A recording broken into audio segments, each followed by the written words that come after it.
عورت کے بارے میں تعینک علی امر دینک، بہترین عورت وہ ہے جو دین کے معاملے میں تمہاری مدد کرے۔ اس لیے اگر آپ کے شوہر کی زندگی میں آنے سے آپ کے شوہر کی دینداری بڑھ گئی ہے تو آپ ایک اچھی عورت ہیں، آپ ایک مومنہ عورت ہیں، آپ ایک مثالی عورت ہیں۔ اللہ کے نبی نے مثالی عورت کی علامت یہ بیان فرمائی کہ وہ اپنے شوہر کی دینداری میں اضافہ کرتی ہے۔ اور دینداری میں اضافے کا سب سے پہلا تقاضا کیا ہے؟ اگر شوہر کے عقیدے میں کہیں خلل ہے تو ایمان والی عورت اس کو برداشت نہیں کرتی، اپنے شوہر کے عقیدے کی اصلاح کرتی۔ سب سے پہلا تقاضا تو یہ ہے نا، دین میں سب سے پہلے کیا ہے؟ عقیدہ، توحید۔ تو ایمان والی عورت زندگی میں آتی ہے تو اس کا فائدہ کیا ہوتا ہے؟ آدمی کے عقیدے میں کمزوری ہو رہا، ایمان والی عورت اپنے شوہر کے عقیدے کی اصلاح کرتی ہے۔ پہلی بات تو یہ میں اس سے کہنا چاہوں گا نا کہ بہت ہی بری بات ہے، لیکن ہمارے معاشرے کی بہت کڑوی حقیقت ہے، بہت سارے اہل حدیث گھرانوں میں دیکھنے میں آیا کہ ماشاءاللہ کچھ پورا گھرانہ موحد ہے، اللہ رب العالمین کے علاوہ کسی کو نہیں پکارتا، قبروں پہ نہیں جاتا، مزاروں پہ چادریں نہیں چڑھاتا، لیکن جاہل باپ کیا کرتا ہے؟ جاہل باپ اس بیچاری کماری دیندار موحد لڑکی کی شادی کے جانے کسی قبر پرست سے کرتے ہیں۔ ایک عجیب سا مشاہدہ مختلف مقامات پر ہوتا ہے، ممبئی کے علاوہ بہت سارے علاقوں میں میں نے دیکھا، لوگوں کی گفتگو کی، یہ اہل حدیثوں کے عجیب سا رویہ ہے، لڑکی موحد دیندار اور اس کا نکاح لے جا کر کے کرا دیا کسی قبر پرست سے، کسی ولی پرست سے، کسی پیر پرست سے، کسی بریلوی سے لے جا کر کے کرا دیا ہے۔ کسی موحد لڑکی پہ اس سے بڑا ظلم نہیں ہو سکتا کہ اس کی شادی کسی قبر پرست سے کرا دی جائے، حتیٰ کہ اگر کسی شرابی سے بھی کرا دے تو بھی اتنا بڑا ظلم نہیں جتنا بڑا ظلم کسی قبر پرست سے اس کی شادی کرا دینا ہے۔ غلط بنا ہے؟ ہاں بھائی، شراب پینا بڑا گناہ ہے یا قبر پرستی کرنا بڑا گناہ ہے؟ بولیے۔ قبر پرست سر پر گنائے دینا تو اندر سے تکلیف نکلے گی، کوئی شک ہے اس میں؟ چور سے شادی کرا دو، بدکار سے شادی کرا دو، کسی موحد کی چوتھی بیوی بن جائے، یہ اس کے لیے اتنی بری بات نہیں ہے جتنی بری بات کسی قبر پرست کی، کسی بریلوی کی، کسی پیر پرست کی اکلوتی بیوی بنانا۔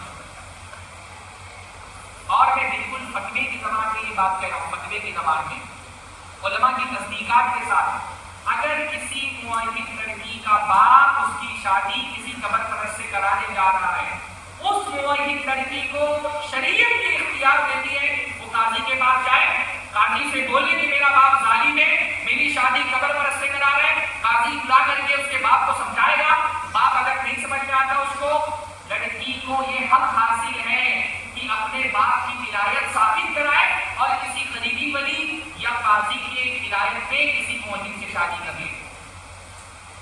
قبر پرست سے شادی کر کے بھائی ولی کیوں بنایا گیا تھا؟ ولی اسی لیے بنایا گیا تھا نا تاکہ بچی کی صحیح جگہ اس کے ہمسر سے خوب اس سے شادی کراؤ۔ ایک موحد لڑکی کی میچنگ کبھی بھی کسی قبر پرست سے نہیں ہو سکتی ہے، تو جس لیے ولی بنایا گیا ولی کو اس کے خلاف کام کر رہا ہے تو ایسے ولی کی ولایت کا کوئی اعتبار نہیں ہوتا۔ مسلمان لڑکی کیسے یہ برداشت کر سکتی کہ اس کی شادی کسی قبر پرست سے کرا دی جائے؟ قطعاً اس کے لیے یہ جائز نہیں ہے۔ ختم کرو اسے، باپ کو سائڈ لگاؤ، بھائی کی ولایت میں شادی کرو۔ اگر باپ کہہ رہے کہ کسی قبر پرست سے نکاح کرنا ہے، تمہارے لیے تمہارا باپ بہت بڑا ہے، بہت بڑا ہے، بہت بڑا ہے، اللہ سے بڑا نہیں، اللہ سے بڑا درجہ تم اپنے باپ کو مت دو، ہٹاؤ اس کو، اور جو بھی خلیفی بن گئے اس کی ولایت میں جا کر کے نکاح کرو۔ لیکن کبھی کبھی ایسا ہوتا ہے بھائی کہ نئی لڑکی کو سمجھ میں آیا تو عمری نہیں، ہمارے یہاں ایسے بھی نارملی لڑکی سے پوچھنا ہی نہیں چاہتے کہ نکاح کس سے کرنا ہے، کب کرنا ہے، کیسے کرنا ہے، ماں باپ اپنی طرف سے طے کر دیتے ہیں۔ تو اگر کبھی کسی لڑکی کا معاملہ ایسا ہو گیا، یا کبھی کبھی ایسا ہوتا ہے بھائی نکاح ہوا تھا، لڑکی بھی اس وقت صحیح عقیدے پر نہیں تھی، لڑکا بھی صحیح عقیدے میں نہیں تھا، بعد میں اللہ تعالیٰ نے لڑکی کو ہدایت دی اور وہ صحیح عقیدے پر آ گئی، تو وہ اگر صحیح عقیدے پر آ جائے تو اپنے شوہر کو غلط عقیدے پہ نہیں لینے دیتی۔ بھائی اگر آپ کو آپ کے شوہر سے محبت ہے، اس محبت کا تقاضا صرف یہ نہیں کہ دنیا میں اس کے ساتھ اچھے سے رہنا چاہتی ہے، سچی محبت کرنے والی عورت کو یہ چاہتی ہے کہ وہ جنت میں اپنے شوہر کا ہاتھ پکڑ کر کے داخل ہو،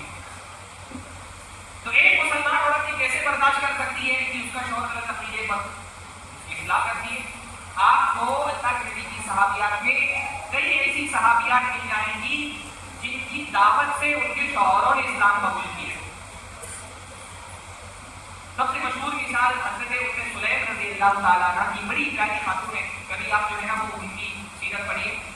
حضرت ام سلیم انس بن مالک رضی اللہ تعالیٰ عنہ کی والدہ ہیں. انس بن مالک کے والد کا جب انتقال ہوا تو حضرت ابو طلحہ انصاری نے ان کو نکاح کا پیغام بھیجا. ابو طلحہ اس وقت کے مسلمان نہیں ہوئے تھے, مشرک تھے, بت پرستی کرتے تھے. ام سلیم کے پاس جب وہ نکاح کا پیغام لے کے گئے تو ام سلیم نے کہا بھائی آپ جیسے انسان کا خطبہ اور نکاح کا پیغام بھلا کون نہیں کر سکتا ہے؟ آپ بہت اچھے بہت شریف النفس انسان ہیں, میں کیوں آپ کے نکاح کا پیغام بھیجے کروں گی, لیکن مسئلہ یہ ہے کہ آپ ہیں بت پرست اور میں ہوں موحد. ایک موحد عورت کو یہ کبھی دیکھ نہیں لیتا کہ وہ کسی بت پرست سے کسی کافر سے نکاح کرے. اللہ نے کہا کہ تم کو سونے چاندی دوں گا مہر میں, اور اربوں میں مہر جو ہے نا وہ بہت زیادہ دی جاتی ہے. ہمارے یہاں طرح نہیں 786 515 555 روپے کی نکاح کرتی ہے, وہاں مہر اچھی خاصی دی جاتی ہے. کہا میں سونا چاندی دوں گا مہر میں. انہوں نے کہا مجھے آپ سے سونا چاندی نہیں چاہیے, آپ اسلام قبول کر لیں, آپ کا اسلام قبول کرنا ہی میرے لیے مہر ہو. ان کو سمجھایا کہ دیکھیے آپ جس بت کی پوجا کرتے بھلا قبیلے کا ایک بڑھئی اس کو تراشتا ہے, بھلا کسی انسان کے کسی حبشی کے تراشے ہوئے بت کے سامنے سر جھکانا, اس کو اپنا معبود بنانا آپ کو دیکھ دیتا ہے. ابو طلحہ نے کہا مجھے مہلت دیجیے, میں آپ کو سوچ کر کے بتاتا ہوں. پھر اس کے بعد ام سلیم کی درخواست پر ان کی دعوت پر انہوں نے غور کیا اور کچھ دنوں کے بعد انہوں نے اسلام قبول کر لیا اور وہی اسلام ان کا مہر بن گیا اور ام سلیم سے انہوں نے نکاح کر لیا. واللہ دنیا میں اس سے بڑا مہر کس کو دیا گیا ہو کہ یہ صحابی کا اسلام حضرت ام سلیم کو مہر میں ملا تھا. اور بھی ایسی مثالیں نہیں, کوئی مثال اور پتہ ہے کسی صحابیہ کے دعوت پر ان کے شوہر نے اسلام قبول کیا ہوں؟ ہاں کوئی مثال ہے آپ؟ ہاں حضرت اکرامہ ابن ابی جہل, اکرامہ ابن ابی جہل حضرت زینب کا دعوت انہوں نے دی تھی, مجھے نہیں یاد آ رہا ہے. اکرامہ ابن ابی جہل ابو جہل کا بیٹا, آخری وقت تک کہ وہ اللہ کے نبی صلی اللہ علیہ وسلم کے خلاف لڑتے رہے. ان لوگوں میں سے تھے فتح مکہ کے موقع پہ جن کو اللہ کے نبی نے حکم دیا تھا کہ ان کو ملے تو قتل کرو. جب نہیں جیت سکے فتح مکہ کے موقع پہ تو بھاگ گئے. ان کی بیوی ام ہشام غالباً نام تھا, یا ام الحکم بنت ہشام نام تھا غالباً ان کا.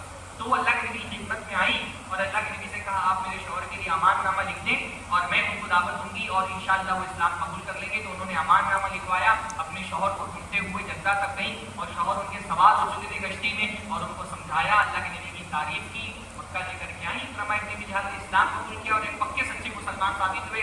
بہت بڑے جذبے جو اللہ کے نبی صلی اللہ علیہ وسلم کے صحابہ میں سے تھے جنہوں نے بات کے اعتبار میں اسلامی فتوحات میں بہت اہم رول ادا کیا, اس میں سے وہ بھی اپنی بیوی کی دعوت میں مسلمان ہوئے. تو میری بہنوں سب سے پہلی بات تو یہی ہے ایک مثالی بیوی بننا ہے. سب سے پہلا کام آپ کا یہ ہونا چاہیے, اگر شوہر کے عقیدے میں کہیں خرابی ہے اس کو جہنم کے راستے پہ چلنے مت دو, لاؤ اس کو کھینچ کے وہاں سے. تعویذ پہنتا ہے توڑواؤ اس سے تعویذ, باباؤں کو پکارتا ہے سمجھاؤ اس کو. میں الحمدللہ ایسی دسیوں مثالیں جانتا ہوں جہاں ایک خاتون کی دعوت سے مطلب کر دیا باپ نے کہیں پر نکاح اور جاہل کا باپ اس نے دیکھا نہیں, کسی قبر پرست گھرانے میں کر دیا, پر ماشاءاللہ وہ موحد عورت وہ اس ماحول میں جا کر کے اس نے اپنے عقیدے کو تبدیل نہیں کیا. اس کی دعوت سے الحمدللہ پورا کا پورا خاندان اہل حدیث ہو گیا. ابھی میں غازی آباد میں تھا پچھلے دنوں, تو ایک صنعتی ہمارے بھائی تھے, انہیں کے ڈبے میں ٹھہرا ہوا تھا لونی میں. تو میں نے ان سے پوچھا کہ آپ لوگ اہل حدیث کیسے؟ میں نے کہا کہ میرے ابا دادا سارے کے سارے بڑے سخت قسم کے قبر پرست تھے اور میری والدہ جو ہے وہ اہل حدیث گھرانے سے تھی. تو میری والدہ کی دعوت سے نہ صرف میرے ابا بلکہ میرے چاچا اور میرے دادا اور خاندان کے بہت سارے لوگ اہل حدیث ہو گئے. میری اپنی خالہ کا معاملہ ہے کہ ان کا نکاح ایک ایسے ہی بریلوی گھرانے میں کر دیا گیا تھا, ان کی دعوت سے بعد میں نے کنورٹ ہو کے اہل حدیث ہو گئے. سب سے اہم ترین ذمہ داری ایک عورت کی یہی ہوتی ہے کہ شوہر کے عقیدے میں اگر پرابلم ہے تو اس کا عقیدہ صحیح کرو.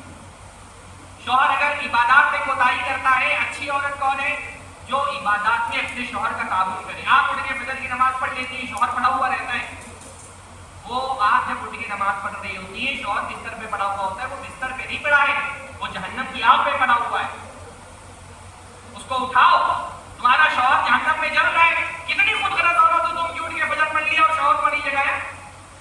اگر شوہر سے سچی محبت ہے جگاؤ اس کو فجر میں، بھیجو اس کو مسجد میں بچوں کے ساتھ نماز پڑھنے کے لیے۔ میں جانتا ہوں ایسی بہت ساری خواتین کو خود نماز پڑھتی ہے، اب ان کی ہمت طاقت نہیں ہوتی ہے شوہر کو اٹھانے کی، پر میری بہنوں اللہ تعالیٰ نے عورتوں کو بہت کنوینسنگ پاور دی ہے، وہ شوہر کو منوانے پہ تو کیا نہیں منوا لیتی ہے بھائی، عورتوں کو کنوینسنگ پاور بہت زبردست ہے۔ ہاں کنوینسنگ پاور نہیں ہوتا تو یہاں آدھے لوگ تو دوسری بیوی کے ساتھ بیٹھے ہوتے، یہ تو عورتوں نے لوگ کر کے رکھا ہوا اس مردوں کو، عورتوں کا کنوینسنگ پاور بڑا زبردست ہوتا ہے۔ فرعون کو دیکھو بھائی، اتنا ظالم جابر طاقتور، ہاں حضرت موسیٰ علیہ السلام یعنی حکم دیا اس نے بنی اسرائیل کے سارے بچوں کو قتل کر دیا جائے، حضرت موسیٰ علیہ السلام بھیگے ہوئے آئے، فوجیوں نے نکالا، قتل کرنے کا ارادہ کیا، کون تھا جس نے فرعون کو حضرت موسیٰ کے قتل سے ساتھ رکھا؟ کون تھا؟ فرعون کی بیوی، یعنی وہ فرعون جو بڑے بڑے نبیوں کے سامنے اس نے ہتھیار نکالے، بیوی کے حکم پہ کیا تھا؟ بیوی نے کہا لا تقتلوه عسى ان ينفعنا او نتخذه ولدا، اس کو قتل مت کرو، ہو سکتا ہے ہم کو فائدہ پہنچائے یا ہم اس کو اپنا بچہ بنا لیں، یا اس کو ہم اپنا بچہ بنا لیں۔ تو فرعون کی بات، فرعون اپنی بیوی کے سامنے حاضر مان گیا بیوی کی بات، ہاں تو بیوی اگر کنوینس کرنا چاہے تو بہت سارے معاملات میں کنوینس کر سکتے ہیں۔ نماز نہیں پڑھتا شوہر، نماز پڑھو آپ سے۔ اللہ کے نبی صلی اللہ علیہ وسلم نے تہجد کی نماز کے بارے میں فرمایا رحم اللہ امرأۃ قامت لیلہا، اللہ تعالیٰ رحم کرے یا اللہ تعالیٰ رحم کرتا ہے، اللہ نے رحم کیا ایسی عورت پر جو اٹھ کر کے تہجد کی نماز پڑھتی ہے، وایقظت اہلہا، اور اپنے شوہر کو جگاتی ہے، فإن ابا نزجت فی وجہہ الماء، اور اگر شوہر نہیں جاگتا تو پانی لے کر کے چہرے میں مارتی ہے، جگاتی ہے اپنے شوہر کو تہجد پڑھنے کے لیے۔ ٹھیک ہے بھائی تہجد نہیں اٹھا سکتی ہیں، فجر میں تو اٹھا ہی سکتی ہیں، کنوینس کریے، سمجھائیے۔ میں ایسے بہت سارے شوہروں کو جانتا ہوں نماز نہیں پڑھتے تھے، بیوی کی تاکید پہ نماز پڑھنے لگے، داڑھی نہیں رکھی تھی، بیوی نے سمجھایا داڑھی رکھے، پان تمباکو گٹکا کھاتے تھے، بیوی نے سمجھایا چھوڑ دیا۔ آپ گناہ چھڑوا سکتی ہیں اپنے شوہر سے، اللہ کے نبی نے یہ بات فرمائی نا، اللہ کے نبی نے کہا عورتیں گرچہ ناقصات العقل ہوتی ہیں، ہاں عقل میں انہیں کچھ کمی ہوتی ہے، لیکن ساتھ ساتھ کیا فرمایا اذهبا للب الرجل الهادم، ذہین سے ذہین آدمی کا دماغ پھیر سکتی ہے، اور آدمی بہت ذہین ہوتا ہے لیکن بیوی کے سامنے اس کا دماغ کام نہیں کرتا، عورت چھڑوانے کا ہے تو کیا نہیں چھڑوا کر سکتی بھائی، ماں باپ چھڑوا دیتی ہے، گٹکا پان تمباکو چھڑوانا اس کے لیے کون سا مشکل تھا، جب چھڑوانے پر آتی ہے ماں باپ چھڑوا لیتی ہے بھائی، گٹکا پان تمباکو کیوں نہیں چھڑوا سکتی؟ تو عورت کو کوشش کرنی چاہیے کہ بھائی اللہ نے جو کنوینسنگ پاور تم کو دیا ہے اس کا استعمال شوہر کے دین میں مدد کرنے مت کرو، اس کے معاملات میں مدد کرنے مت کرو، وہ حرام کماتا ہے اس کو سمجھاؤ حرام کمانا چھوڑ دے۔